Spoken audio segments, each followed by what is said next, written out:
एक बार एक जवान लड़का गौतम बुद्ध के पास आता है और कहता है, बुद्ध, मेरे मन में इतने अश्लील विचार क्यों आते हैं।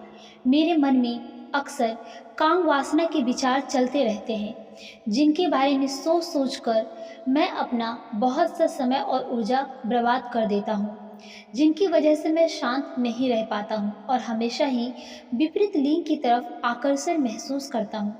बुद्ध ने मुस्कुराते हुए कहा, क्या तुम्हें पता है कि काम वासना होती क्या है? लड़के ने कहा, बुद्ध, मुझे ये तो नहीं पता कि काम वासना होती क्या है, लेकिन ये जो कुछ भी है बहुत बुरी है। बुद्ध ने कहा, सबसे पहले तो तुम ये समझो कि प्राकृतिक रूप से जो भी कुछ हमारे अंदर है वो बुरी नहीं है। हमारे जीवन में उसका कुछ ना कुछ जरूरतें हैं। वासना एक प्रकार की भावना है जो हमें किसी न किसी चीज़ की कमी का एहसास कराता है। फिर हम उस कमी की पूर्ति के लिए उस चीज़ की तरफ आकर्षित होना शुरू कर देते हैं। जैसे अगर किसी के पास धन की कमी है तो उसके अंदर धन के प्रति आकर्षण यानी धन की वासना उत्पन्न हो जाएगी। तो वासना कुछ और नहीं बल्कि एक प्रकार की कमी है, एक प्रकार की जरूरत का एहसास। और जब ये जरूरत शारीरिक हो तो हम इसे काम वासना कह देते हैं। लड़के ने कहा, बुद्ध, मुझे ये तो समझ आ गया कि काम वासना क्या है, लेकिन ये आती कहाँ से है, उत्पन्न कहाँ से होती है? बुद्ध ने कहा, काम वासना कहीं से आती नहीं, बल्कि ये हमारे शरीर में प्राकृतिक रूप से मौजूद होती है और इसका होना जरूरी भी है, क्योंकि यही मानव जाति के विस्तार का आधार भी है। लड़के ने कहा, बुद्ध, जब काम वासना प्राकृतिक रूप से हमारे अंदर मौजूद है, तब भी हम काम वासना को गलत क्यों बोलते हैं? बुद्ध ने कहा, ये एक बहुत बड़ी समस्या है कि लोगों ने काम वासना को गलत नजरिए से देखना शुरू कर दिया है, इसे दबाने की कोशिश करना शुरू कर दिया है। काम वासना गलत नहीं है, बल्कि काम वासना का बेलगाम होना गलत है। केवल उसी के बारे में हमेशा सोचना, केवल उसी के लिए जीना और केवल उसी को अपने जीवन का लक्ष्य बना लेना गलत है। बुद्ध ने पूछा, तुम्हें क्या लगता है जानवरों में भी काम वासना होती है? लड़के ने कहा, जरूर होते हैं, क्योंकि जानवर को भी तो अपनी पीढ़ी आगे बढ़ाना होता है। बुद्ध ने कहा, फिर हम जानवरों के काम वासना को गलत क्यों नहीं कहते? लड़के ने कहा, पता नहीं बुद्ध, आप ही बताएं। फिर बुद्ध ने कहा, क्योंकि जानवर अपने काम वासना का उपयोग सिर्फ संतति उत्पन्न करने के लिए करते हैं, इससे खुशी प्राप्त करने के लिए नहीं और ना ही सुख भोगने के इरादे से। क्योंकि जानवरों को प्रकृति ने इतनी सोचने समझने की क्षमता नहीं दी कि वे अपनी काम वासना को क्षणिक सुख का आधार बना सके, जबकि हम इंसान अपने सोचने समझने की क्षमता का उपयोग करके प्रकृति से पाए जाने वाले हर चीज का अपने सुख और आनंद के लिए उपयोग करने का प्रयास करते हैं। हम इंसानों ने काम वासना के साथ भी यही किया है, इसे अपना आनंद और भोग का आधार बना लिया है। जिस भावना को प्रकृति ने मानव जाति का अस्तित्व बनाए रखने के लिए हमारे अंदर डाला था, उसे हमने जीवन का सर्वोपरि लक्ष्य बना लिया है। और इस इंसानी काम वासना का बेलगाम होना ही उसके गलत होने का कारण है। लड़के ने कहा, बुद्ध, लेकिन ये काम वासना हावी होती क्यों है? इसका बेलगाम होने का क्या कारण है? बुद्ध ने कहा, काम वासना का बेलगाम होने के चार बड़े कारण हैं, जिसमें से पहला है जीवन में किसी बड़े उद्देश्य का ना होना। फिर बुद्ध ने उस लड़के से पूछा, क्या तुम जब काम में व्यस्त होते हो तो तब भी तुम्हारे दिमाग में अश्लील विचार आते हैं? लड़के ने कहा, नहीं बुद्ध, जब मैं काम में व्यस्त होता हूँ तो मेरे दिमाग में अश्लील विचार नहीं आते। बुद्ध ने कहा, हमारा दिमाग एक बार में सिर्फ एक ही चीज के बारे में ही सोच सकता है, इसलिए जब हमारे दिमाग में कोई दूसरे विचार चल रहे होंगे तो कोई अश्लील विचार आ ही नहीं सकते। अगर हमारे जीवन में कोई बड़ा या स्पष्ट लक्ष्य है और हम उस लक्ष्य के प्रति पूरी तरह से समर्पित हैं, तो हमारे पास इतना समय ही नहीं होता कि हमारे मन में कोई फालतू विचार घर कर सके। और अगर ऐसे विचार उठते भी हैं तो हमारे मजबूत लक्ष्य के विचार इन्हें आसानी से हमारे मन से वे स्थापित कर देंगे।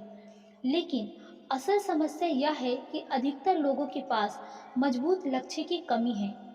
दोस्तों, अगर आपके जीवन में भी कोई मजबूत या स्पष्ट लक्ष्य नहीं है और आप बनाना चाहते हैं, तो इसमें आपकी मदद करेगा ये बुक, फाइंड योर वे।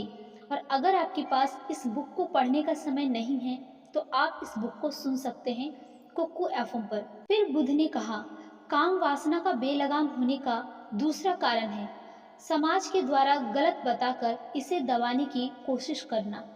लोगों के एक बड़े तबके ने हमेशा ही इसे एक शक की नज़र से देखा है, और इसका सबसे बड़ा कारण यह है कि हमने अपने यौन अंगों को शरीर के बाकी अंगों की तरह स्वीकार नहीं किया कि हमारे यौन अंग भी हमारे बाकी अंगों जैसे हाथ, पैर इत्यादि की तरह ही है।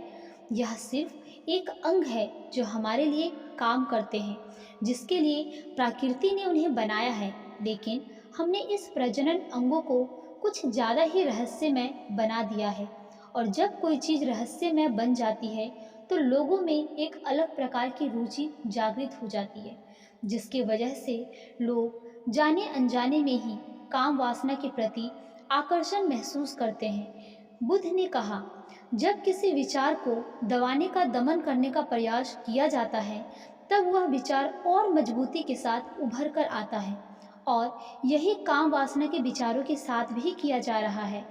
बुद्ध ने कहा, अगर मैं तुमसे कहूँ कि आम के बारे में मत सोचना, तो तुम्हारे मन में पहला विचार किस चीज़ का आया? तब लड़के ने कहा, बुद्ध, मेरे मन में पहला चित्र आम का ही आया। बुद्ध ने कहा, इसी प्रकार जब हम अपने अश्लील विचारों को जबरदस्ती रोकने का प्रयास करते हैं, तो वो और मजबूती के साथ हमारे अंदर उठते हैं। इसलिए कभी भी विचारों को दबाने का प्रयास ना करें। लड़के ने कहा, हाँ बुद्ध, ये तो मैंने भी महसूस किया है।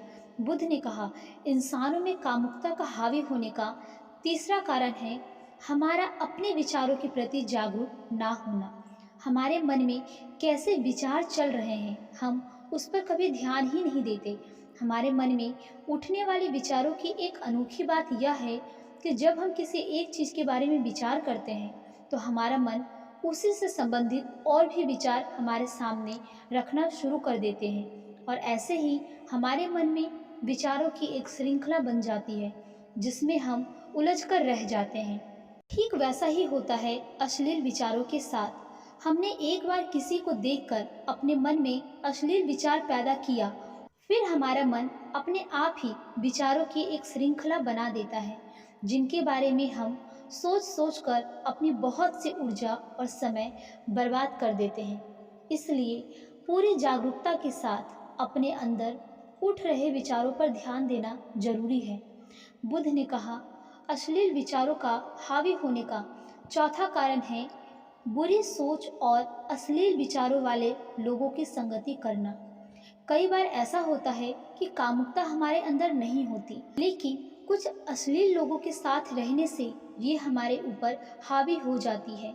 लड़के ने कहा, हाँ बुद्ध, ये बात तो मैंने खुद महसूस की है। बुद्ध ने कहा, इसीलिए बुरे विचार वाले और अश्लील लोगों से दूरी बनाकर रखनी चाहिए। फिर लड़के ने कहा, बुद्ध, ये तो समझ आ गया कि कामुकता हावी कैसे होती है, लेकिन इसे हावी होने से रोका कैसे जा सकता है? बुद्ध ने कहा, सबसे पहले तो तुम ये समझो कि काम वासना की ऊर्जा को रोका नहीं जा सकता है, इसे सिर्फ रूपांतरित किया जा सकता है, और इस ऊर्जा को रूपांतरित करने का एक ही तरीका है। पहला है प्रेम और दूसरा है ध्यान। जब हम सच्चे प्रेम में होते हैं, तब हमारे अंदर कामुकता की ऊर्जा खुशी और आनंद में परिवर्तित हो जाती है। लेकिन ज़्यादातर लोग शारीरिक आकर्षण को ही प्रेम मान लेते हैं, जो कि ऊर्जा का व्यय करता है, रूपांतरण नहीं। काम वासना की ऊर्जा का शरीर के अंदर ही रूपांतरित करने का सबसे अच्छा और सफल तरीका है ध्यान। ध्यान के माध्यम से आप अपने अंदर स्थित उस आनंद के केंद्र में स्थापित हो जाते हैं, जिसके सामने दुनिया का हर भोग विलास फीका लगने लगता है। ऐसा नहीं है कि ध्यान में उतरने के बाद वो सब सोचने और करने में सक्षम नहीं होते, बल्कि आप उन सब से ऊपर उठ चुके होते हैं, और ये सब हरकतें छोटी और बचकानी लगने लग जाती है। लड़के ने कहा, लेकिन बुद्ध, ध्यान की शुरुआत कहाँ से करें? बुद्ध ने कहा, तुम सबसे पहले अकेले में समय बिताना शुरू कर दो, क्योंकि जो इंसान जिसके साथ सबसे ज़्यादा समय बिताता है वो उसको सबसे ज़्यादा जानने लग जाता है। और जब तुम अपने साथ सबसे ज़्यादा समय बिताना शुरू कर दोगे तो ये सारे भौतिक सुख तुम्हें छोटे लगने लगेंगे। और फिर एक दिन ऐसा भी आएगा कि तुम्हें चाहे बिना किसी भी प्रकार के विचार उठने बंद हो जाएंगे।